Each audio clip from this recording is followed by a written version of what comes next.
In what ways does your media product use, develop, or challenge forms and conventions of real media products? I believe that my media product does use and develop the forms and conventions of a real media product. However, to an extent, I believe that it also challenges the forms and conventions, which will be discussed in further detail below. The main conventions in which we use in our trailer were typography, soundtrack, and editing. The reason in which we use these conventions is because we needed to make sure that our audience would know this is a horror trailer and these conventions are the ones in which we thought would show it best. The title, production company, and release date gives the audience an insight into what our trailer is going to be about. We need typography for the main details of the film, such as the release date. The reason for this is because all the trailers in which we researched had a release date or showed the audience that the film would be coming out soon.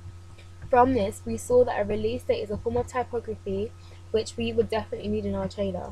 Another thing we realised from our trailer research is that many horror films are released during the month of October because of Halloween, which has the horror theme surrounding it.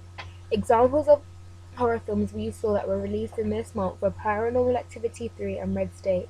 From this research, we decided to release our trailer in the month of October. The soundtrack illustrates the calmness leading to the tension that is going to occur within the trailer. It allows the audience to realize the mood has changed and engage them whilst watching the trailer even more. The soundtrack also links to our editing convention. The reason for this is because as the music builds up the tension, so does the editing with the fast-paced shots. This form of editing emphasizes tension and drama and is a way of engaging an audience and gaining their attention. Fast-paced editing and music is something which we also analysed in our horror film trailer research. It was seen in many trailers such as Filth to Ashes, Flesh to Dust, Orphan, and Don't Be Afraid of the Dark. Even though there are many conventions in which we did use, there are others which we thought we would challenge. These were typography such as the director's name and voiceover. We decided to challenge the use of director's name as our trailer is presenting a new release with no well-known BAFTA award-winning directors.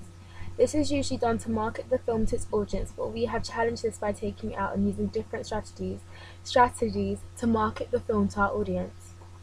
Secondly, we decided to also challenge the convention of voiceovers. The reason for this is because we didn't feel like it would be needed in our horror trailer, as we feel the character's dialogue would be more engaging and effective for our horror trailer. Our trailer can also be linked to props character theory that states there are only a limited amount of characters such as the villain, donor, helper, princess, dispatcher, hero, and false hero. However, our trailer was able to develop this theory as all of our characters are female and we didn't use all of the characters, which he says are needed in all types of narratives. The characters which we used were the villain and the princess. The villain in our trailer is Rebecca Childs, who has an obsession with who Prop will call the princess, Sarah Marley. The other characters we didn't use weren't seen as necessary for our trailer, as the story wouldn't make sense to our audience. Our storyline, our storyline, our storyline just needed a protagonist and an antagonist to get our story across, without using the extra characters theory suggests. Therefore, we did develop some of Prop's character theory, but challenged it by not using all the characters which he established. Lastly, the uses and gratification theory can be linked to our trailer. The theory suggests that the audience makes active use of what the media has to offer. The media has a way of satisfying the audience's needs in one way or another. Our trailer can also be seen as a diversion, which allows our audience to have a form of escape released from their everyday lives. This means that when our audiences are watching the film/trailer, they'll forget about their daily pressures and just enjoy what we have to offer them.